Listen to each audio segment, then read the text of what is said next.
Hello, this is WildKarrde's speaking, and today I'm going to do a bit of a review of the Steam version of Automation. Now, this isn't the first time I've played the game. I've actually been playing it since before build 199. The Steam version is build 150,313, so a lot has happened since I first started playing this game. But ever since I first tried out the demo, this has been one of my favorite early access games ever. And it hasn't even been on Steam for most of this time. So it's a brand new Steam early access release, but this game has been being developed for a long time. And there's going to be a lot of options for, as you can see, a campaign, multiplayer, scenarios, and sandbox. The campaign is going to be similar to Detroit or Car Tycoon or games like that, where you design your cars, you build your company, you set up distribution, all that sort of stuff. Currently, that part of the game obviously is not available. What is available are scenarios, and there are a lot of them, tutorials to help you get started with the game, and different things for all the different engines that are available in the game. And also car tutorials to help you build an entire car, and different car scenarios to help you further hone those skills. I've done all of these scenarios in previous builds, but I'm going to be doing them again, and I'll probably upload videos of all of this as I get it completed to help you out. I'm not a master at this game. I'm okay at it, but hopefully I'll be able to help you out a little bit, or at least entertain you some. But I'm not going to do scenarios right now. I'm just going to show you how to build a car from the ground up through the sandbox. This will be the first car that I've actually built since the Steam release, so I'm a bit excited about that. I have played around with a lot of this different stuff. I've watched all the tutorial videos, even though I saw most of them already. I just wanted to brush myself up on the game, see what's changed, and quite a bit has. This entire interface is brand new. It's much shinier, much nicer looking, much more professional than it was in the past. This took me a little bit to figure out at first. When you click on one of these buttons, you're deselecting it. When you first get to this screen, everything is pre-selected. So what you're essentially doing is selecting what you do not want to see. I do not want to see vans, I don't want to see compact cars, wagons, pickups, trucks, anything like that. I want to build a sports car. In fact, I want to build an old sports car. So I am going to set the date to 1969, and I am going to build me a convertible, because this is a brand new body and I've never had the opportunity to play with it. I always like to make my engine bay as big as possible. To be perfectly honest, I'm not sure if doing this actually increases the size of my engine bay, but I just like the idea of it. I always also put my door as far back as I can. It's already as far back as it'll go, though.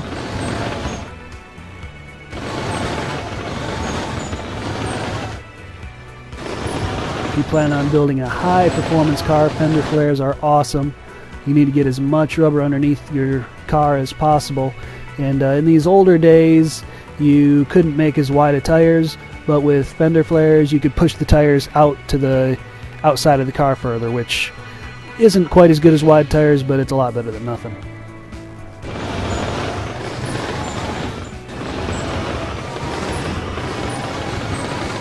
I kind of like that flare there, so I'm going to leave that in.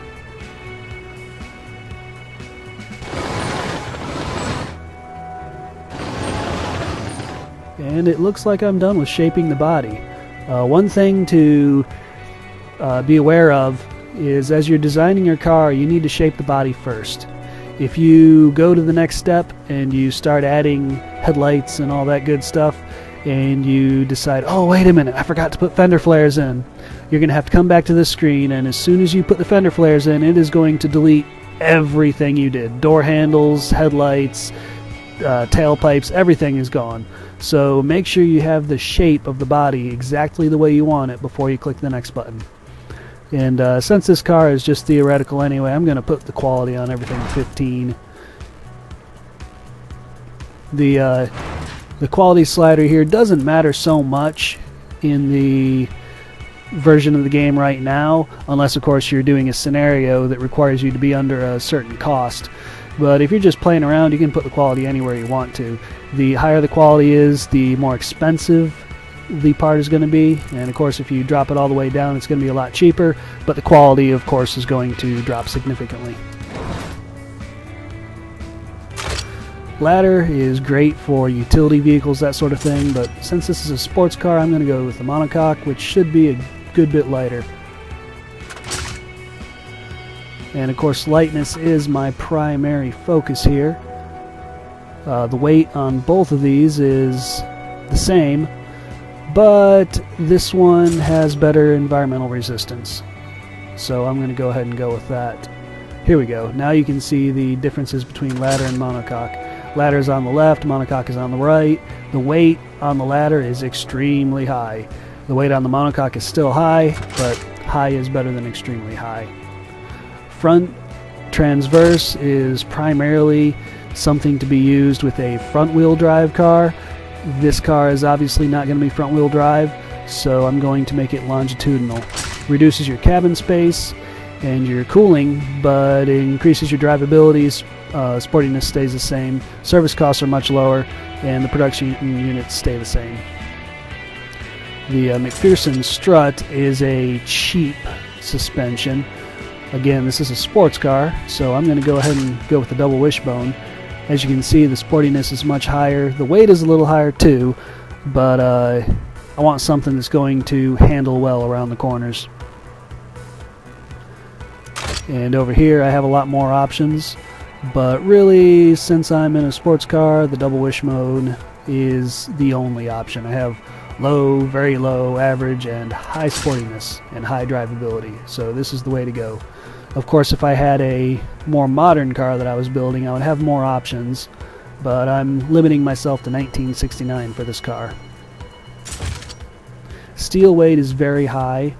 The weight of handmade aluminum is high.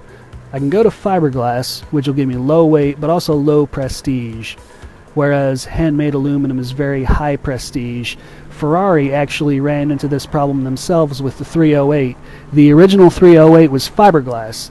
It was very light, much faster than the later models, but the Fiaro had came out as well, and the Fiaro was fiberglass, so the prestige of a Ferrari made of fiberglass just didn't work for people who were paying $30,000 for a car that at the time was 3-4 times more expensive than anything else, at least. So, you gotta make a choice here. But considering that I'm not even going to be able to sell this car yet, I'm going to go with fiberglass. It'll give me much better drivability because the weight is so much lower. This is usually the part that I take either the most or the second most time doing. Putting all the headlights, taillights, all that good stuff in. There's a lot of customizability available at this point in the game.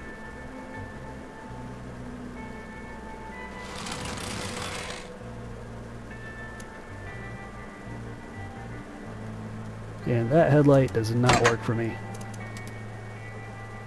One other thing to notice too is this entire setup is completely different. You used to be able to hit the back button after you were on this screen, but if you hit the back button now, it sends you back to the last step. So what I like to do is just hit the headlight. I think maybe you can hit this back button. Yeah, that's the best way to go back to the previous page you were on. That's hideous.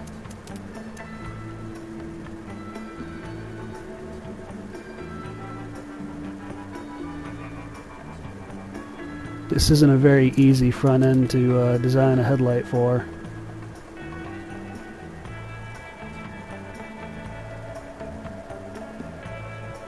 As you can see, I can't even get most of these to even fit on here.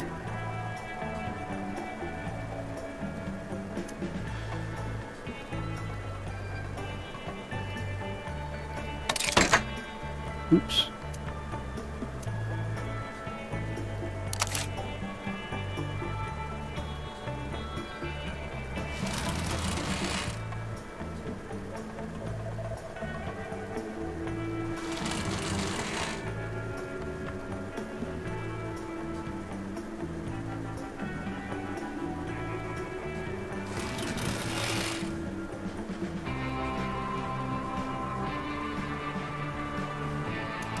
Don't like that either. Normally I don't take this long picking out headlights.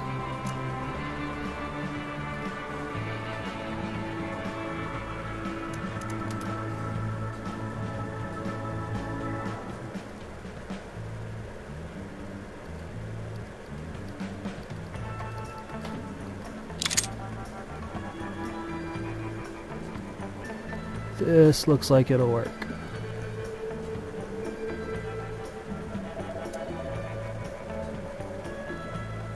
That's pretty cool. I'm going to stick with that. I'm a big fan of round taillights. I'm going to put these right here. And also going to use these for turn signals.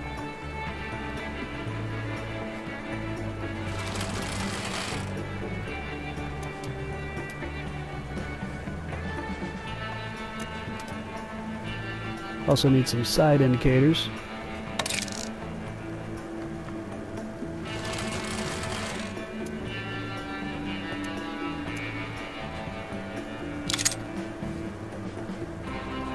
And I'm going to change my mind on where to put this.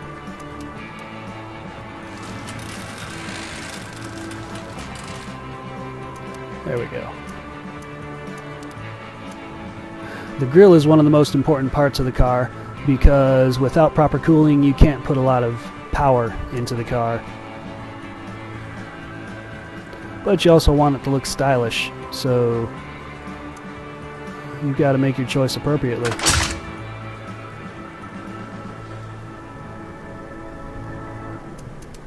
And that looks awful, so that's not going to happen.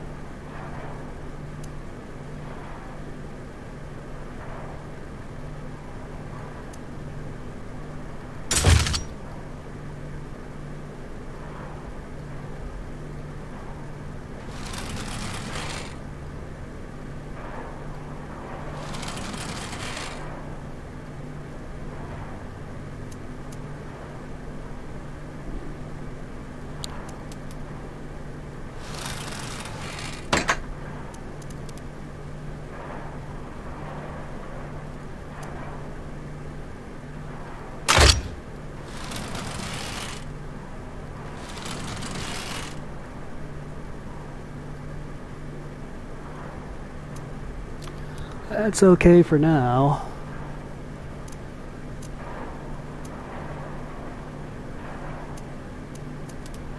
I'm going to go ahead and put a more simple grill down here at the bottom as well.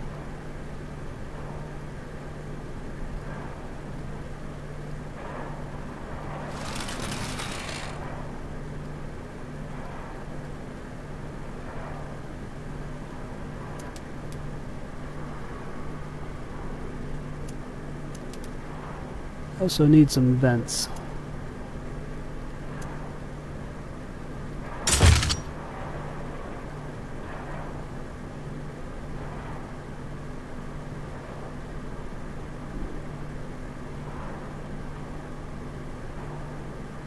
Let's see here.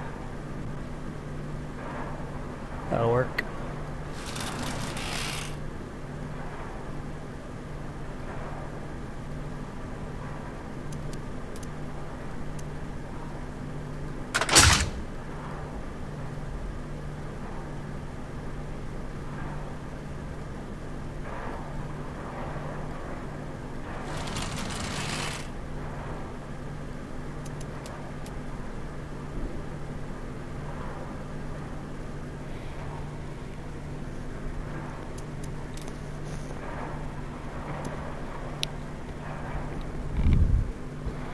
I'm not a fan of these big ugly wings that a lot of people put on their cars, especially since this is 1969.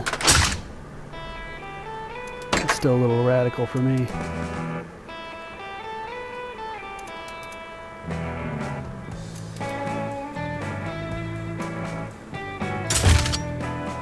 That's not bad. Not very 69 though. Oops.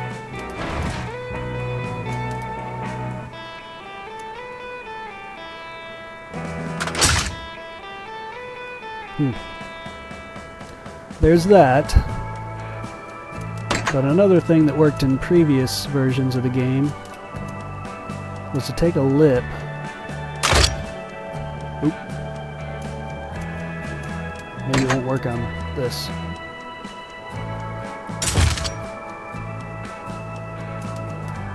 There we go.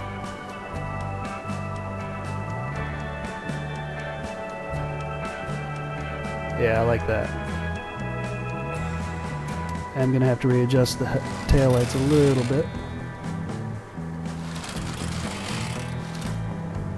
And I forgot to do this while I was on grills, but a lot of people talk about having a place to put your license plate. So what I like to do is take one of these grill inserts and just make a little indentation to mount the license plate at the back of the car. Gives a little bit more character. As for door handles, I used to own a NA Miata, so I kind of like these door handles here. Short, simplistic, tiny.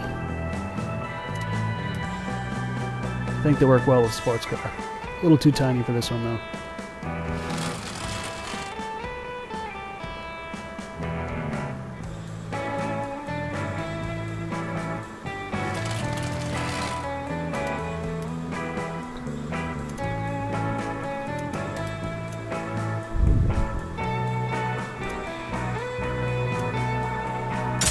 Also, gotta admit, I'm a fan of the power bulges. A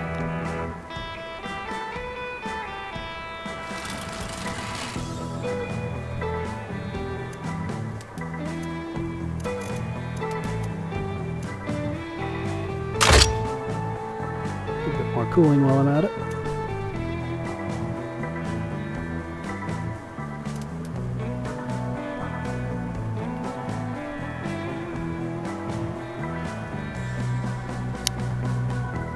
And that's not bad.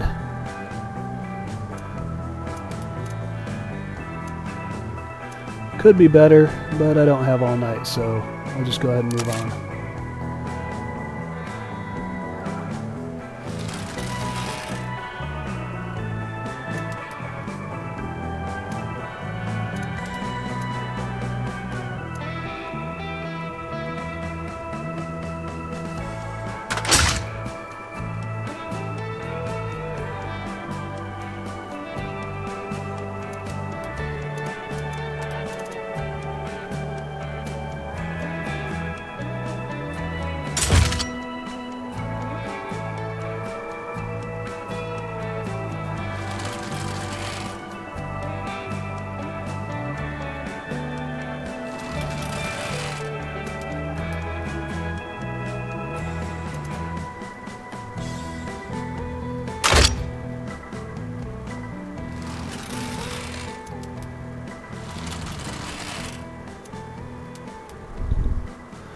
And there you have it.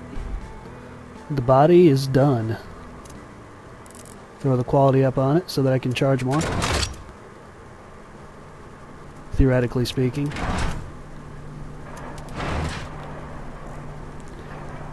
And I think I like this color.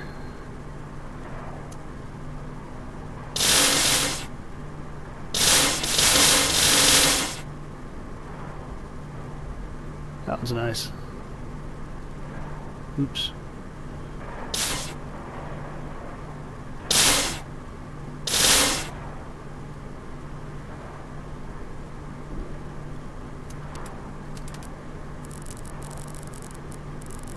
Oh, cool. You can make flat paint. I didn't know that. That's very cool. Go ahead and leave this one shiny though. And we're going to have to make a new engine for this car. This is the other place where I spend a lot of time. Going to make an inline 6. Cast iron, since that's our only option. Get it as big as possible. Once that arrow turns red, it's too big.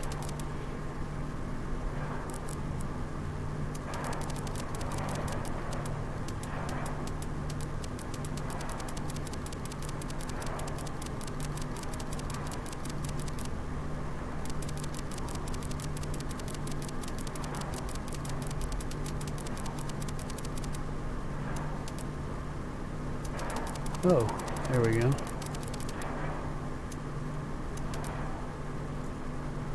I may have to come back here and work on this again. Sometimes you add stuff to the engine that makes it too big, and then you have to come back and work on the bore and stroke again. But we'll hope that doesn't happen.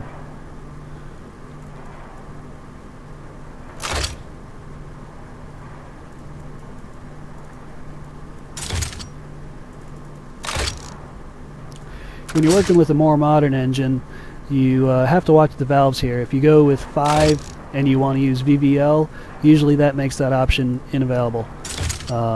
Since this is an old engine, VVL isn't available to me anyway, so might as well get some extra valves.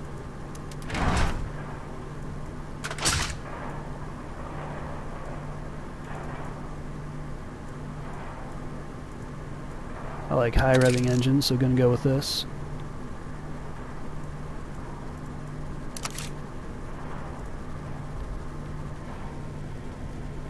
As you can see, the game looks fantastic, considering that this is being developed by 3 or 4 people. The game is going to be transferred to the Unity engine, not the Unity engine, the Unreal Tournament engine probably before it's released. So the graphics will look a lot better with the final game, but right now they're still pretty fantastic with the engine that the team has built on their own.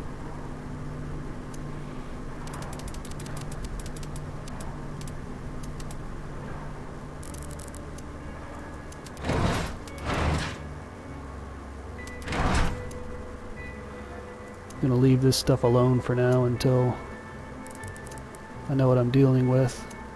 We'll change the style of this though. I like that. Let's match the car somewhat.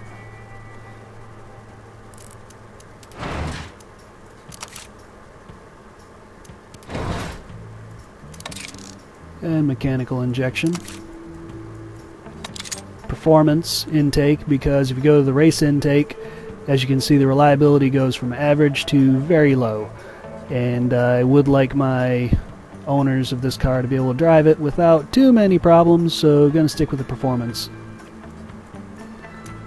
Get the best leaded gas available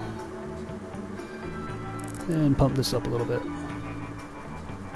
I'll leave the rest alone until I test the engine and see what's going on.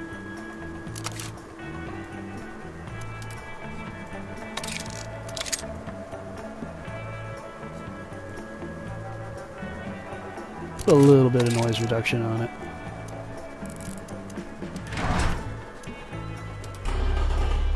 Usually the first time I run an engine it blows, but I think maybe this one won't.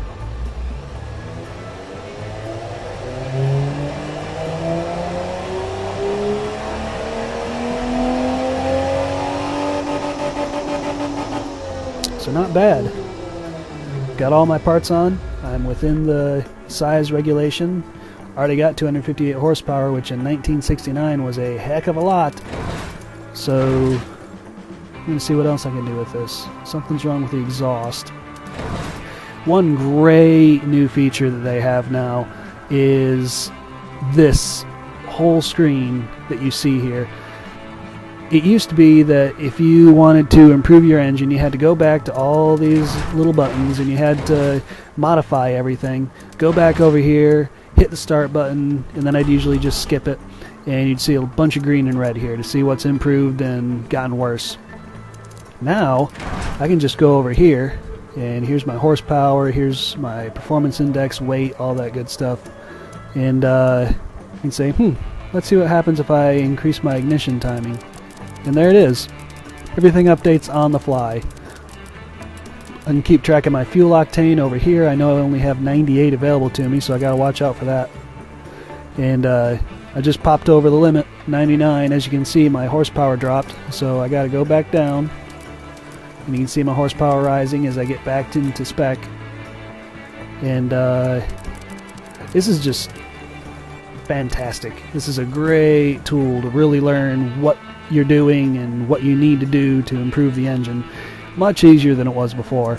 Before it took a lot of work to improve an engine. And I can also see over here as I change stuff which parts are getting weak, and go back, because like I said, I do want this engine to last a bit. And I can also see here the engine is running rich, reducing the power, so I need to back off on that.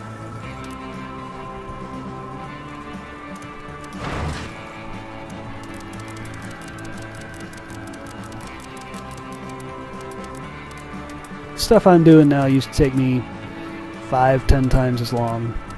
So this is a huge improvement to the game engine and the way that it works.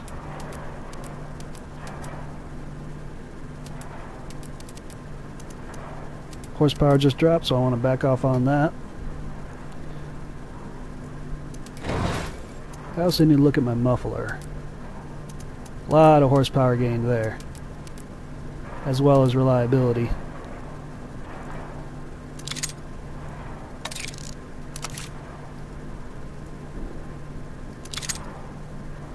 One thing about the race muffler is the airflow is extremely high, but it seems that if you don't have enough back pressure, it actually lowers your horsepower. So I usually stick with a long tubular exhaust. As you can see, I'm running the game in windowed mode, full screen.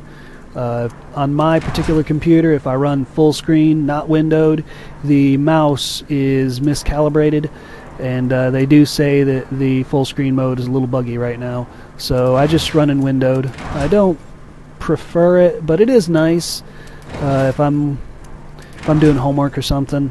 I'm in college right now, so if I'm doing homework or something, I can be playing this game, have it running on my main screen, and then go over to my secondary screen and type out a few more words of a report or something like that. So it is nice that it works as well as it does.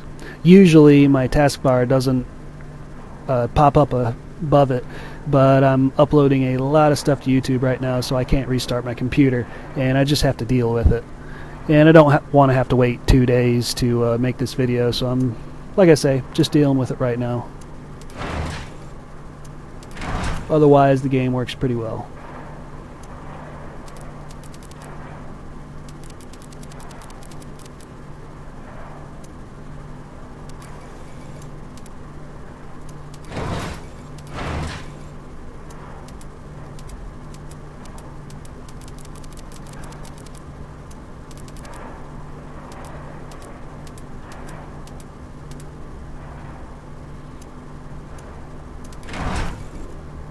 I usually deal with my compression last. I like to make sure everything else is where I want it to be before I play with my compression.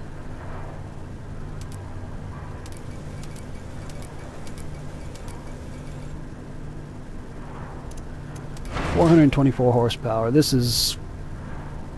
I don't know if there was a production car in 1969 that made that much horsepower. Maybe a Camaro SS or a Charger, Hemi Charger, something like that. But there weren't many. There certainly weren't many that had handling to go along with it. So this ought to make an interesting car.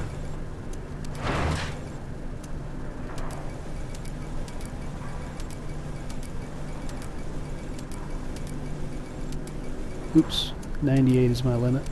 Gotta back it off. There we go.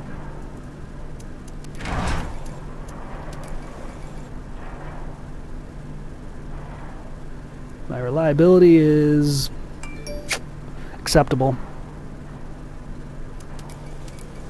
Might want to see if I can... Yeah, 410 horsepower is plenty.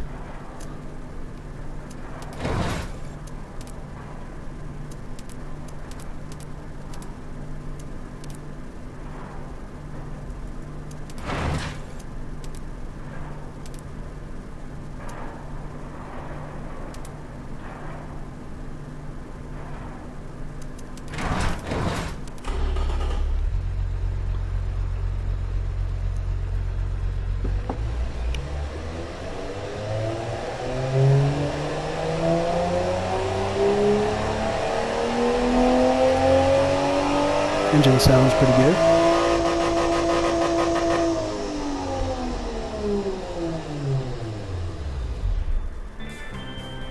So I'm going to go ahead and move on. I like the engine the way it is.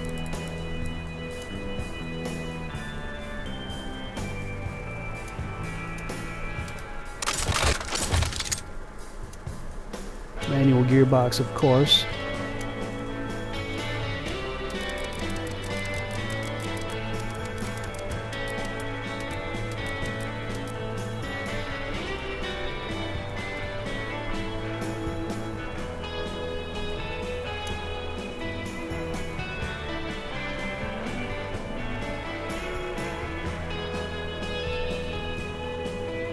And it looks like the manual locker is the best thing for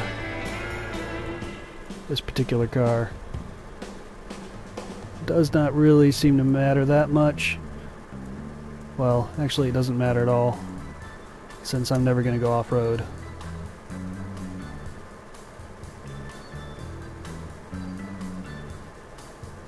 Yep, open differential is actually the best thing I can have in 1969.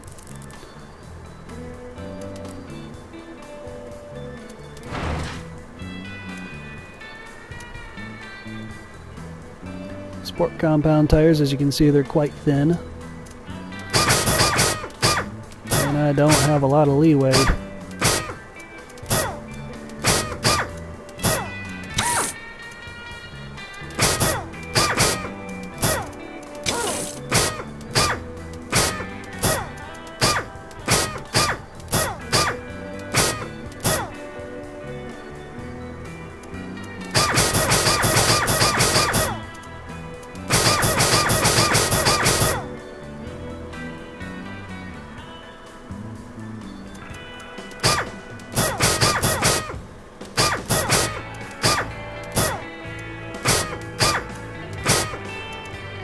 So that's about the most rubber I can put on this car.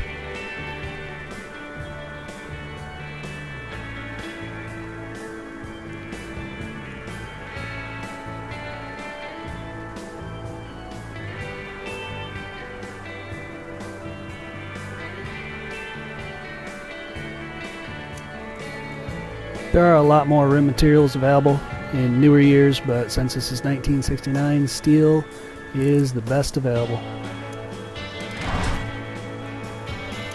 Disc brakes, of course.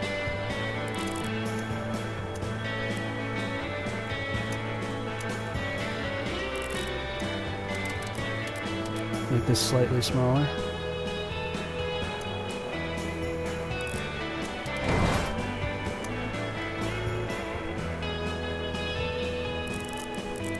I'm gonna wait to mess with the downforce. I need 271 kilojoules of cooling, so I'm going to go ahead and redirect some of that to the brakes and then curb some of this cooling, because if you don't need it, the only thing it's going to do for you is slow down your car. But if you have too little cooling, it'll reduce your reliability, so you want to have at least that minimum. 2 seats, of course. 4 seats shouldn't even be an option on this car. Where would you put the second or the third and fourth seat? Not even possible.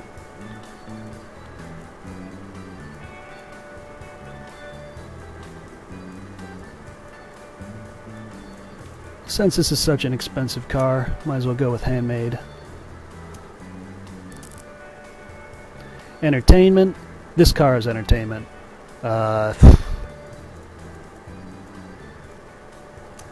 We'll put a AM radio in it though. Power steering. And the thing with cars like this is there's not a huge percentage of the population that can afford it. And if people are buying these cars and driving them the way they're intended, there's a good chance they're going to wreck them eventually. So you want to do your best to keep them safe. You want them to buy another one after they wreck it. So I'm going with advanced safety here.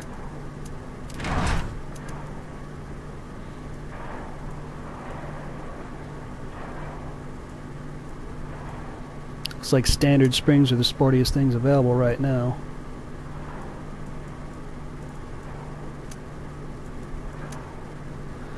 And I'm going to set it up in sport mode for the moment. Drop this down a bit.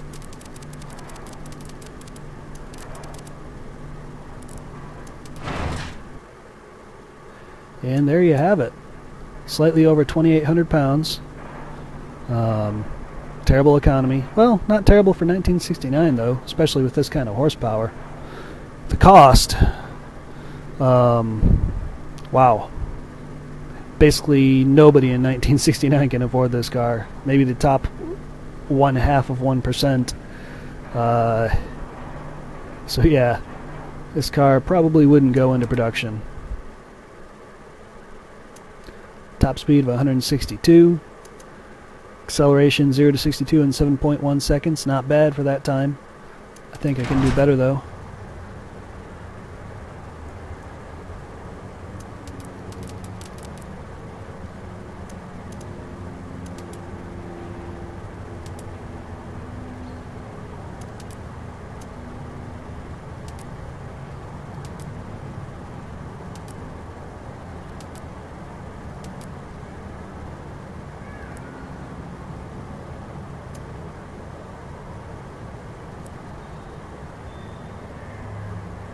That's not bad.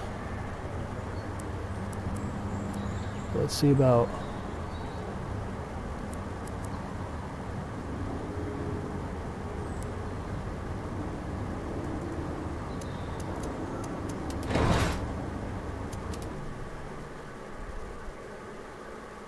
Still got a pretty high top speed. Acceleration's a little better. I'd like to get that below 7 if possible. That didn't help.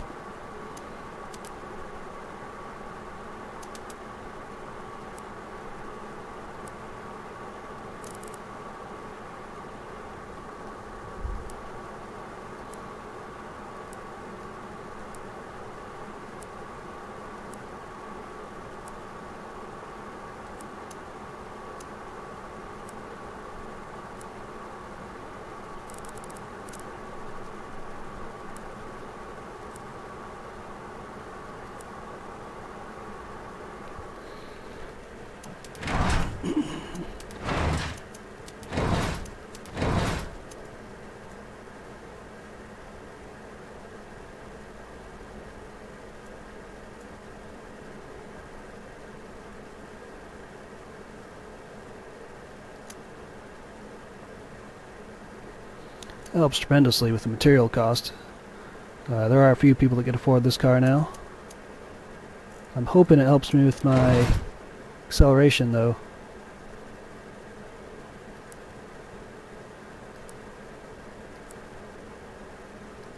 Seems like it hurt it actually.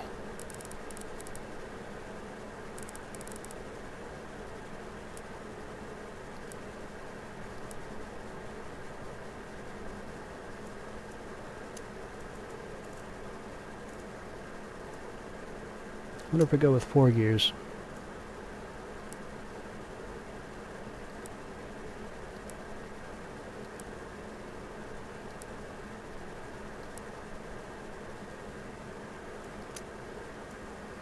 Let's try this.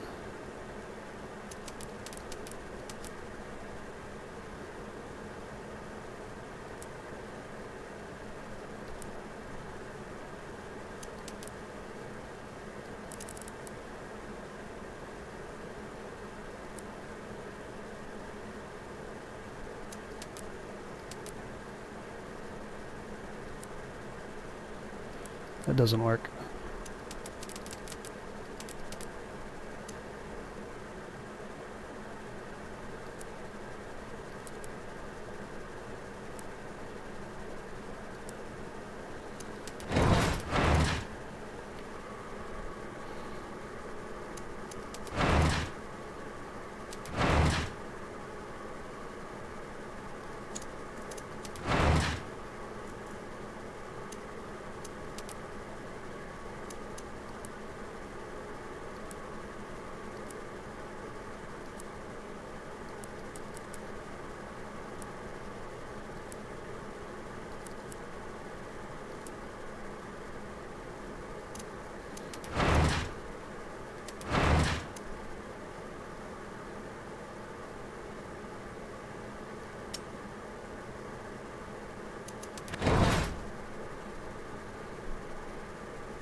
Alright, well I guess we'll go ahead and run with this.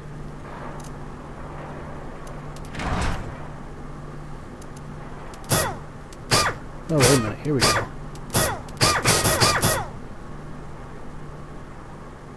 There we go.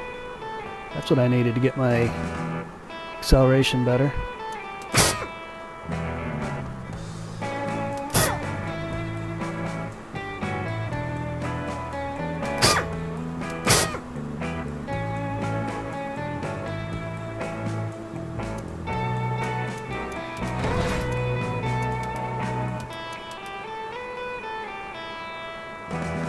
Those are some huge tires.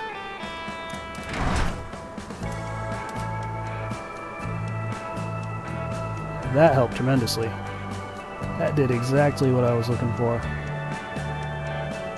I'm a good bit heavier now, but that is okay. So, I like to run the Airfield Track. Let's give it a go.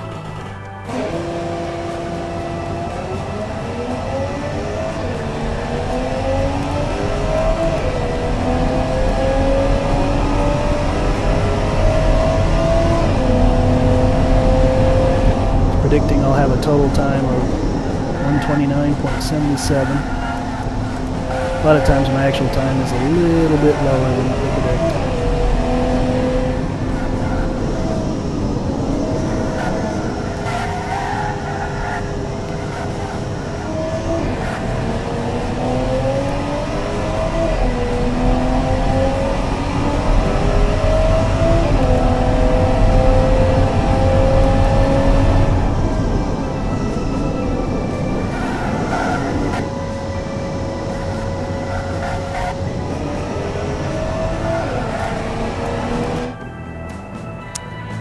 So anyway, there you have it. The game is looking better than it's ever looked before. Sportiness is an overall guess I didn't watch measure all of the how tutorials. enjoyable a car is. The drivability stat. Sure didn't. Anyway, game's looking great. If you're into cars, if you're into building cars, if you ever thought it'd be cool to be a automotive engineer or design your own vehicle, this game is absolutely a must-have. Even without the tycoon part of it, there is hundreds and hundreds of hours of gameplay in this game.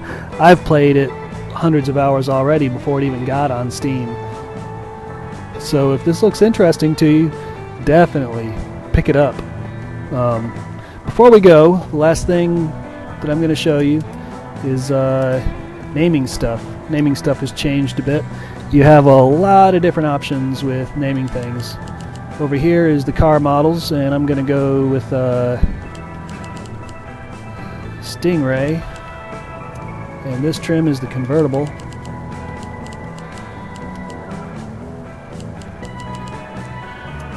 The engine family is over here, and that is a